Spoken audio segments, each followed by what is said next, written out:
My husband told me he was working late. The kind of late where you bring home takeout, crawl into bed quietly, and tell your wife how exhausted you are. But that night, as I drove past my best friend's house, I saw his car parked in her driveway. That moment didn't just break my heart, it ignited a rage that changed everything. If you've ever been betrayed by the people you trusted most, hit that like button and subscribe. Because what I did next turned my pain into the most satisfying revenge you'll ever hear. Hi, my name is Natalie, and this is the story of how my life was destroyed.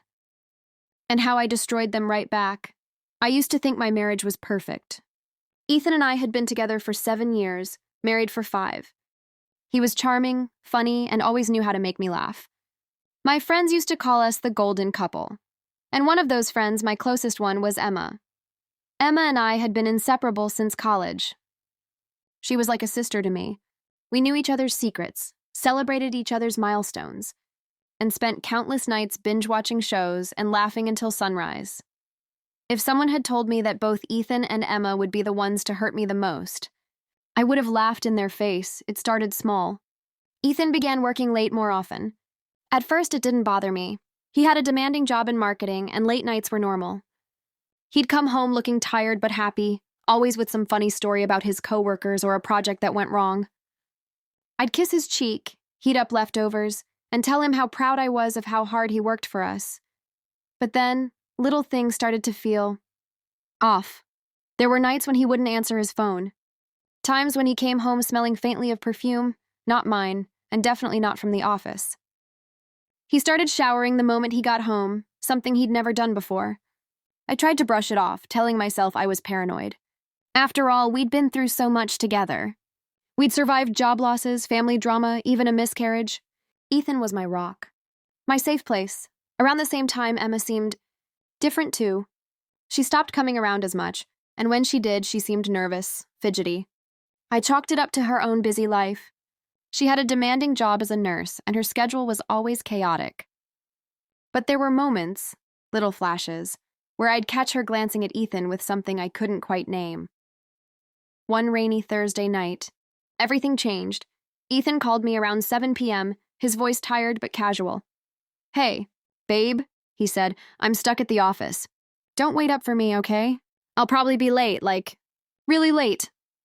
"Okay," I replied, trying to hide my disappointment. "Want me to save you some dinner?" "Nah," he said quickly. "I'll grab something on the way home."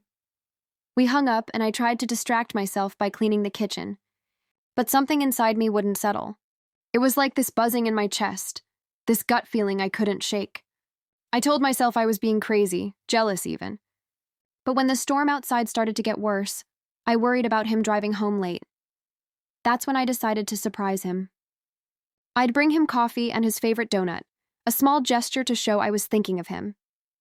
I grabbed my coat, drove through the rain, and headed toward his office. But as I passed a familiar street, something made me slow down. Emma's street, and there it was, Ethan's car, parked neatly in her driveway. At first, my brain couldn't process it. I blinked, telling myself there had to be another explanation. Maybe he'd stopped by to help her with something. Maybe her car had broken down. But then I saw it. His jacket, the one I'd bought him for his birthday, hanging casually in the window. My stomach dropped. I sat there in my car, rain pounding on the windshield, my hands gripping the steering wheel so tightly my knuckles turned white. My best friend's house. My husband's car.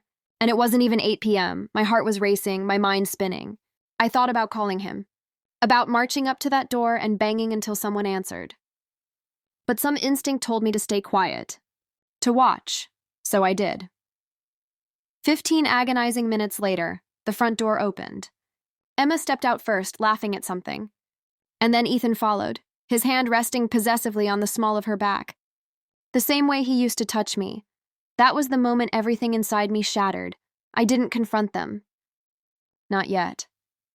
I sat there in silence, tears streaming down my face, until they went back inside. Then, with a calmness that scared even me, I drove home. By the time Ethan came home hours later, smelling like rain and lies, I was sitting at the kitchen table, pretending to scroll through my phone. He kissed me on the forehead and murmured, "Long night," before heading to the shower. I smiled back, sweet as sugar, Because I knew something he didn't. This wasn't going to be a confrontation. It was going to be a war. I didn't sleep at all that night. I lay awake, staring at the ceiling, my mind replaying the scene over and over. Emma's laughter, Ethan's hand on her back, the easy intimacy between them. It wasn't just a fling. It wasn't some drunken mistake. They were comfortable together, like they'd been doing this for a long time. When the sun finally came up, I was still wide awake, my pillow damp with tears. But somewhere between heartbreak and rage, something in me hardened. I wasn't going to scream or cry in front of them. I wasn't going to give them the satisfaction of seeing me break. If they wanted to betray me in the dark, then I would destroy them in the light. Ethan stumbled into the kitchen later that morning, yawning and rubbing his neck. "Morning, babe," he mumbled, leaning down to kiss me. I forced a smile, keeping my voice steady. "Morning." Coffee's on the counter. He poured himself a cup, completely oblivious to the storm brewing inside me. "Sorry about last night," he said casually. "Work's been insane." I hummed in response, keeping my face neutral. I figured. Inside, I was screaming. He sat across from me, scrolling on his phone, probably texting Emma. The thought made my stomach twist, but I swallowed it down. I knew if I confronted him now, he'd just lie. And Emma? She'd probably pretend to be shocked, gaslight me into thinking I was paranoid. No, they wouldn't get off that easy. While Ethan showered, I grabbed my phone and started making a plan. First, I needed proof. Hard, undeniable evidence. Something they couldn't talk their way out of. I started small. I began paying closer attention to his schedule, noting every late night at work, every unexplained errand. I tracked his movements subtly, always careful not to raise suspicion. Then I reached out to a private investigator, an older man named David who had been recommended in a local community group online. I told him I suspected my husband was cheating but needed solid proof. David didn't ask questions. He just nodded and said, "Leave it to me." Over the next week, David sent me photos and updates. Each one was like a punch to the gut. There they were. Ethan and Emma at a small cafe 2 towns over, holding hands across the table. Another shot of them leaving a hotel, his arms slung casually around her shoulders. And the worst one, a photo of them kissing in Emma's driveway, her hands tangled in his hair like some kind of bad romance novel cover. My heart broke all over again, but this time I used the pain as fuel. Every photo, every timestamp I saved carefully into a hidden folder. By the end of the week, I had a thick, undeniable file of their betrayal, but proof wasn't enough. I needed to hit them where it hurt. Ethan and I shared a bank account, which meant I had full access to our finances. While he was busy sneaking around with Emma, I started quietly moving small amounts of money into a separate account only I controlled. Just a little at a time, small enough that he wouldn't notice right away. At the same time, I started planting seeds in his mind. Innocent questions about our finances, our future plans, even joking about how, if we ever got divorced, he'd probably take half of everything. He always laughed and said, "Babe, why are you talking like that?" "We're fine, sure." Meanwhile, Emma had been texting me less and less. When she did, it was always some vague excuse about being busy or exhausted from work. One night, I texted her, "Miss you. Let's grab lunch soon." She replied hours later with a simple, "Can't crazy shift." "Rain check?" I stared at the message, my jaw tight. She was lying to my face, probably lying next to my husband as she typed it. The rage inside me was almost unbearable. But I couldn't let it show. Instead, I started pretending to be the perfect wife and friend. I made Ethan's favorite meals, left little love notes in his briefcase, even surprised him at work with lunch, always unannounced, just to keep him slightly on edge. And with Emma, I played the clueless best friend, smiling, laughing, even sending her memes late at night like nothing had changed. The more I played my role, the guiltier they both started to act. Ethan became jumpy, flinching whenever his phone buzzed. Emma started avoiding me altogether, which only made her guilt more obvious. Finally, after 2 weeks of preparation, I was ready to set the first trap. It was a Friday evening, and Ethan had once again claimed he'd be working late. I kissed him goodbye at the door, pretending to be supportive. As soon as he left, I texted Emma, "Hey, want to come over for wine night? Just us girls, like old times." Her reply came fast, "Oh no, I'm so sorry, Nat." I've got a late shift tonight. Rain check? I stared at the screen and felt a dark, bitter laugh rise in my throat. Busted. I grabbed my coat, got into my car, and drove straight to her house. And there it was. Ethan's car parked neatly in the same spot as before, but this time I didn't just sit and watch. This time, I had a plan. I quietly got out of my car, heart pounding, and crept toward the side of the house where Emma's bedroom window was slightly open.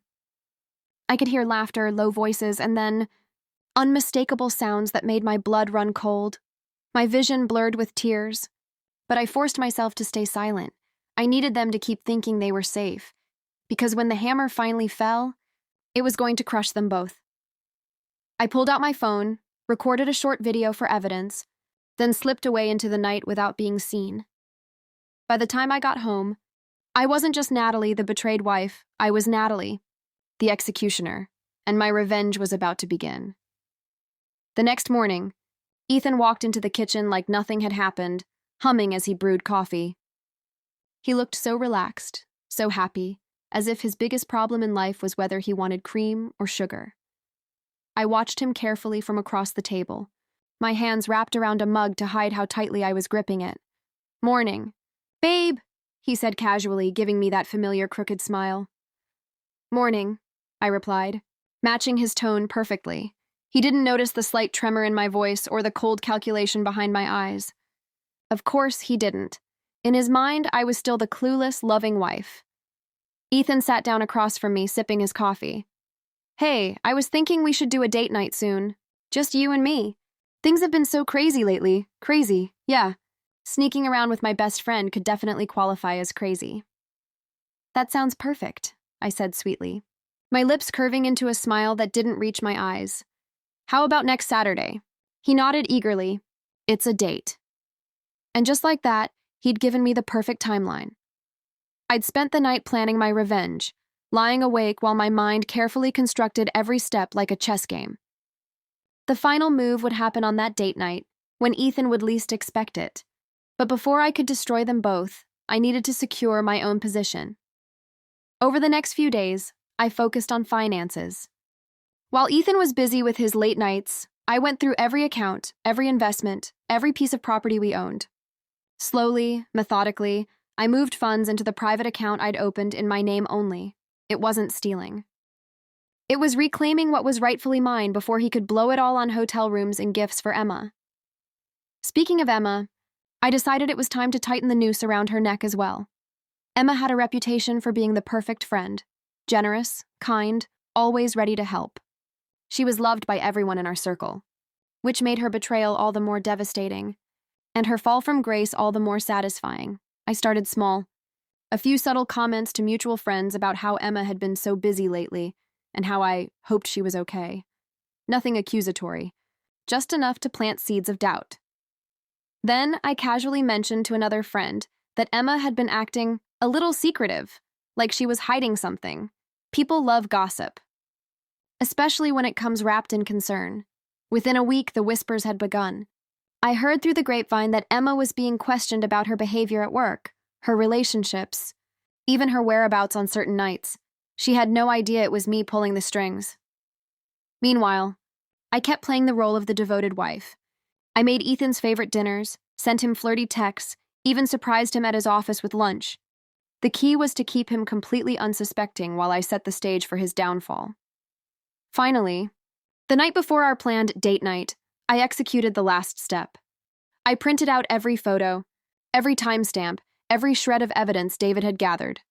I placed them carefully into a sleek black folder, along with the short video I'd recorded outside Emma's window. When I was done, I looked at the folder and felt a strange, electric calm wash over me. This was no longer just revenge. This was justice. The next evening, I dressed carefully, a red dress Ethan had always loved, paired with simple jewelry. I wanted to look perfect, untouchable. Ethan whistled when he saw me. "Wow, babe. You look incredible." I smiled softly. "Thank you." As we drove to the restaurant, he chatted about work, about a new project he was excited about. I nodded and laughed at the right moments, all while thinking about what was about to happen. Dinner was lovely, almost surreal. It felt like we were two normal people on a normal date. If anyone had been watching, they would have seen a happy couple enjoying a night out. But beneath the surface, my heart was pounding like a drum. Halfway through dessert, I excused myself to use the restroom. Instead, I slipped out the back door and met David, who was waiting nearby. I handed him the black folder and gave him final instructions. "Are you sure about this?" he asked, looking at me with concern. I met his gaze steadily. I've never been more sure of anything in my life. With that, I returned to the table, my expression serene. Ethan smiled when I sat down. "Everything okay?" "Perfect," I said smoothly. "Absolutely perfect." The next move would play out the following morning, when Ethan's world would implode. We finished dinner, went home, and for the first time in weeks, he reached for me in bed. I let him. I needed him to believe everything was normal, right up until the moment the floor disappeared beneath his feet. At dawn, while he was still asleep, I slipped out of bed and quietly got dressed. By the time Ethan woke up, it had already begun. The black folder had been delivered to two places: his boss's desk at work, Emma's hospital administrator, who had very strict rules about professional conduct and fraternization. I also sent digital copies of the video and photos to several of our mutual friends, using an anonymous account. It was like lighting a fuse and watching the fire race toward the explosion. Around 9 a.m., Ethan's phone started buzzing uncontrollably. He groaned and rolled over to answer it. "Hello?" "Wait, what?" "No, that's not. You can't just..." His face drained of color as he listened, stammering. "Please, let me explain." He hung up, his hands shaking. "What the hell is going on?" I asked, my voice perfectly innocent. They fired me," he choked out. "Someone sent them pictures of me and Emma," I gasped dramatically, covering my mouth. "Pictures? Oh my God, Ethan!" He grabbed my shoulders, desperation in his eyes. "Natalie, please, you have to believe me. It's not what it looks like." I tilted my head, letting my smile curl just slightly. "Oh, Ethan, it's exactly what it looks like." Before he could respond, his phone rang again. This time it was Emma, he answered, his face twisted in panic. "Emma? Baby, He froze, listening. Then his face crumpled. "What? No. They can't suspend you. This isn't fair." He tried to argue, but Emma's voice was shrill and furious even from where I stood. Finally, he hung up, slamming the phone down. "She's been suspended," he whispered, staring blankly at the wall. "Pending an investigation." I folded my arms, my tone icy. "Actions have consequences, Ethan." He turned to me, his expression shifting from fear to suspicion. Did you do this?" I smiled, slow and deliberate. "Me? I'm just your loving wife." Before he could speak, there was a loud knock at the door. When I opened it, two of our closest friends stood there, holding printed copies of the photos. Their expressions were a mixture of pity and fury. Behind them, more people were gathering on the sidewalk, whispering, pointing, staring. Ethan stumbled back, his face pale as he realized the truth. This wasn't just between us anymore. The entire world knew.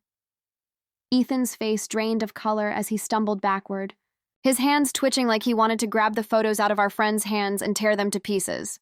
But there were too many copies. Too many witnesses. Too much truth staring him down all at once. Our friends, Hannah and Lucas, pushed their way inside without asking permission. Hannah's eyes were glossy with tears, and Lucas's jaw was clenched so tightly I could see the vein throbbing in his neck. "Natalie," Hannah said softly, almost like a warning. We didn't want to believe it when we saw the pictures, but then more started coming in. Everyone's been talking about it all morning." Lucas glared at Ethan with open disgust. "How could you do this to her? To Emma's best friend? We thought you were a decent man." Ethan opened his mouth, stammering. It's not what it looks like." "You don't understand," Lucas snapped, his voice sharp as a whip. "Oh, we understand perfectly. You cheated on your wife with her best friend." "While lying to everyone around you?" I stood silently, my hands folded in front of me, letting the storm rage around Ethan.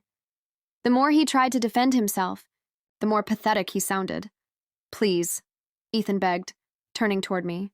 His voice cracked, and for the first time, I saw raw desperation in his eyes. "Natalie, you know me. You know I love you. It was a mistake. It didn't mean anything. A cold, bitter laugh bubbled up in my throat, but I didn't let it out. Instead, I simply tilted my head and said, "Then why did you spend months lying to me, Ethan? Why did you spend our money on hotel rooms and gifts for her? Why did you make me think I was crazy when my gut told me something was wrong?" He flinched like I'd slapped him. Hannah reached out, squeezing my hand gently. "Nat, you don't have to stay here. You can come with me if you need space." I gave her a watery smile, playing the part of the devastated wife. "Thank you, I just need to grab a few things." While I headed upstairs to pack a small bag, I could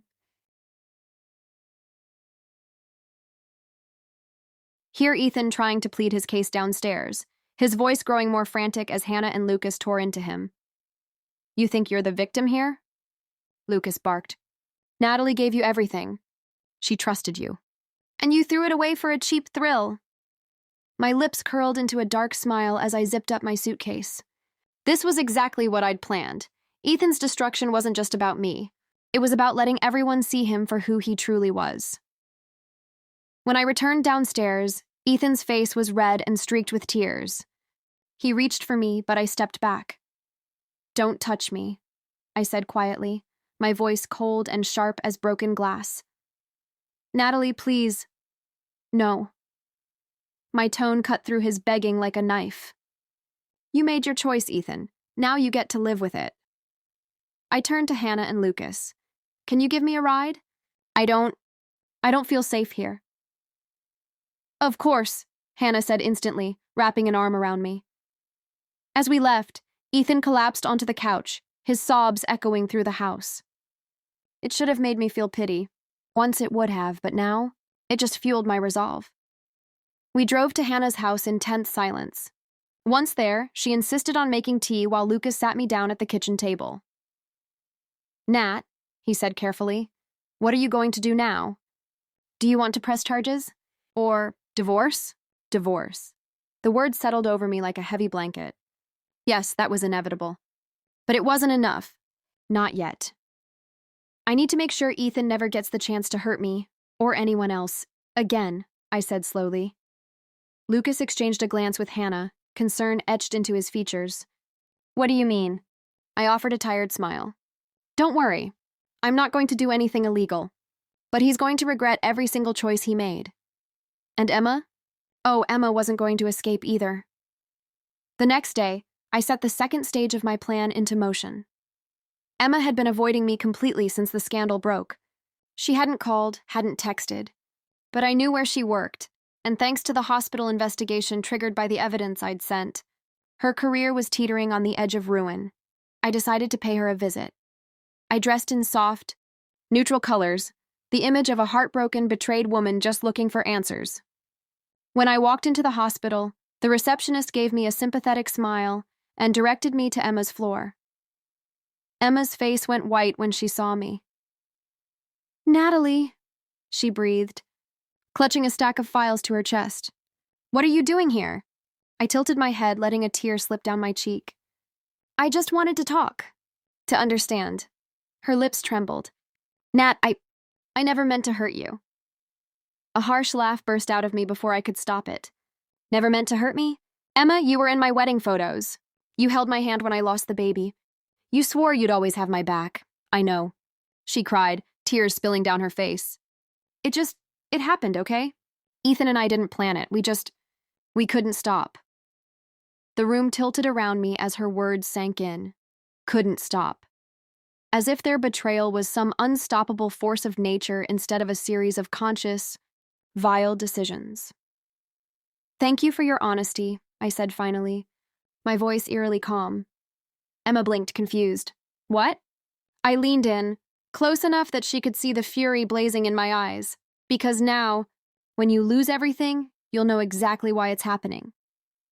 Before she could respond, her supervisor appeared, looking grim. "Emma, we need to speak privately. Now." Emma's face crumpled, panic flooding her features. "Wait, Natalie, don't go," she pleaded as she was ushered away. I turned on my heel and walked out without looking back. By the end of the week, both Ethan and Emma were drowning. Ethan had been fired from his job. Mutual friends had cut him off completely. Even his family, who lived in another state, had called to express their disappointment before hanging up on him. Emma, meanwhile, was under suspension pending an official hearing. Rumors about her unprofessional behavior had spread like wildfire through the hospital. Nurses and doctors who once adored her now whispered behind her back. But I wasn't done. The final blow would come at a family gathering, a small birthday party for Ethan's mother. He begged me to go with him, desperate to prove that we were okay to his family.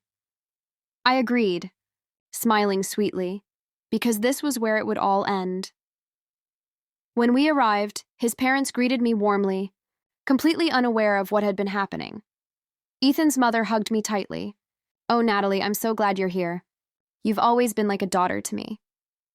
"Thank you," I murmured, my chest tightening. It almost made me falter, almost. As everyone gathered around the table for cake, I stood up and cleared my throat. "Before we celebrate," I said, my voice carrying through the room, "there's something you all need to see." Ethan froze. "Natalie, don't."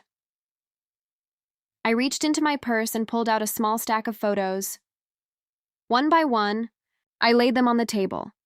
Gasps rippled through the room as his family saw image after image of Ethan and Emma together, kissing, holding hands, wrapped up in each other like characters in a cheap soap opera. Ethan's father went red with rage. His mother burst into tears. And Ethan? Ethan looked like a man watching his entire life crumble before his eyes. The room fell into a stunned, suffocating silence. All you could hear was the faint clink of a fork falling against a plate and Ethan's ragged breathing. His mother sat frozen, her hands trembling as she reached for one of the photos.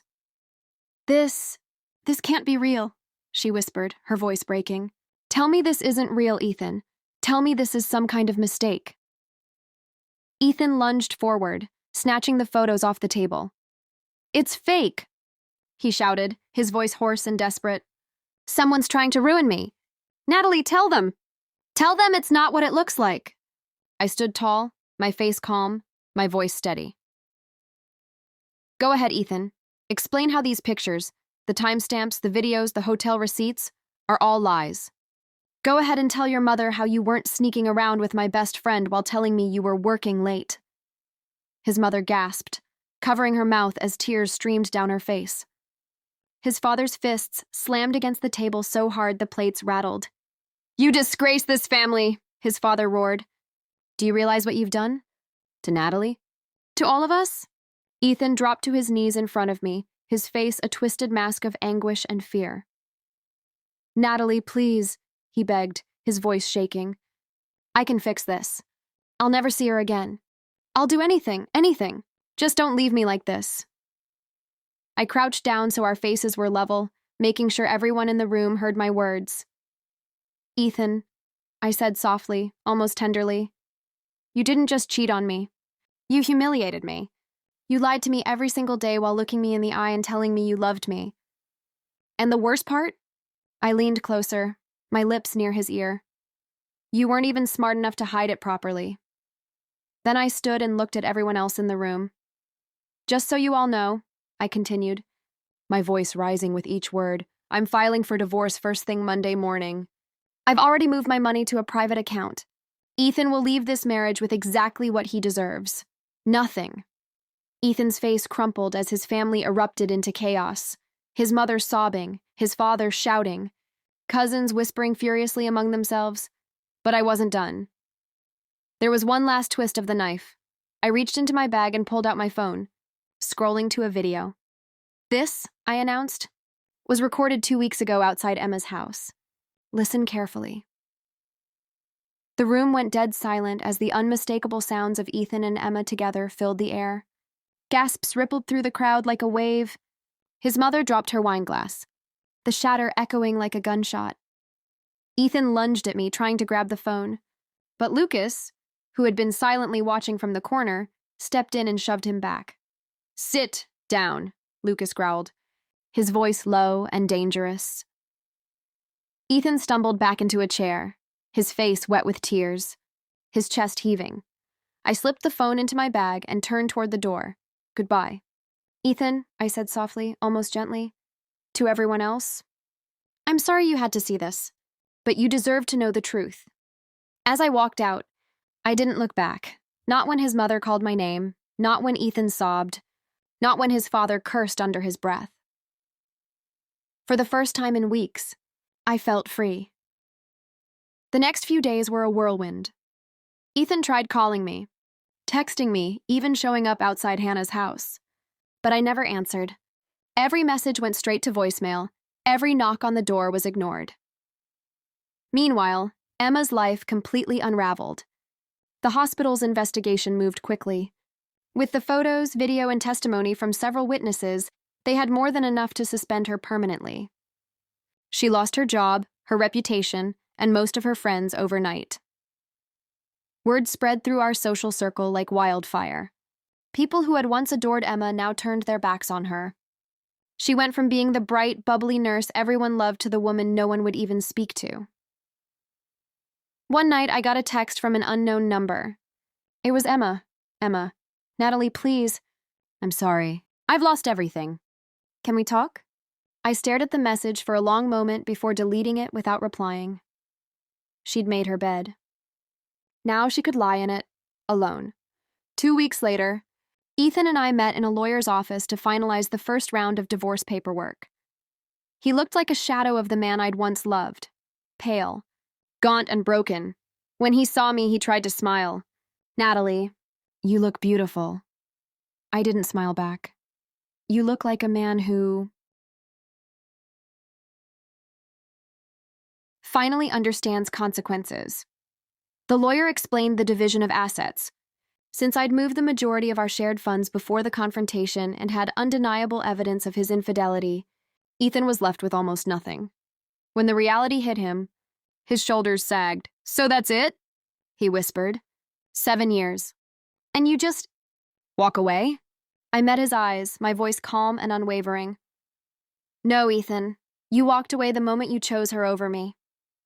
The lawyer slid the papers across the table. I signed my name with a flourish, then stood. This chapter is over, I said simply.